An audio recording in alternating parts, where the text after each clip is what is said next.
One TV Patrol. Ordinansa nga mag-institutionalize sa 1% gikan sa 10% SK funds iduso ni Honorable John Phil Duhay Lungsod. Anang detalye ni Johnny Tommy. Gikatakda nga pagatukayon sa joint committee hearing ang proposed ordinance ni Usami City Sangguniang Kabataan President John Phil Duhay Lungsod nga magtibhang og 1% gikan sa 10% Sangguniang Kabataan funds nga gamiton alang sa mga programa og aktibidad sa KKDAT o Kabataan kontra Droga at Terorismo. Hinihuman gipadangat ni Youth Affairs Committee Chairman John Phil Duhay Lungsod ang maong proposed ordinance sa ulahing regular session alang sa first reading.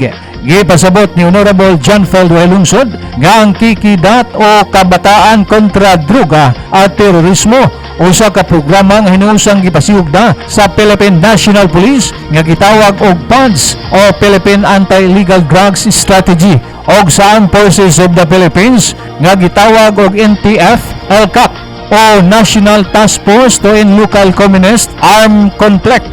Ang PADS gikampanya sa kapulisan aron dili madala sa dotang bisyo og ang NTF-ELCAC aron dili mahaylo sa impluwensa sa walong grupo ang mga kabatanunan. Institusyon ang KKDAT ma-institutionalize usab ang pagpundo nini labi na sa dakbayan sa Usamis hinungdan nga gigaman gayod og ordinance presentasyon sa Sangguniang Kabataan.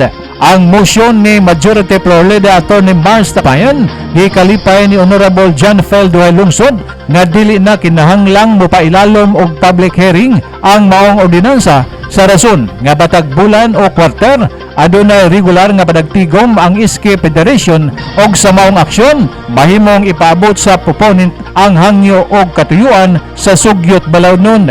Gipasalig usab ni Honorable John Phil Duhay Lungsod nga ang maong intensyon ipaabot usab niya sa liga ng mga barangay ning syudahan.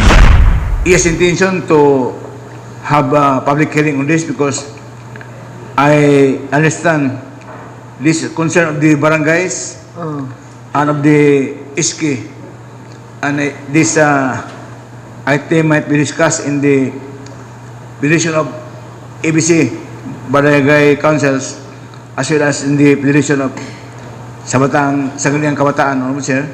So this might not need any public hearing because there is also no penalty clause in this ordinance. So may I know from Honorable Duhay Lungsod, sir, his desire about this?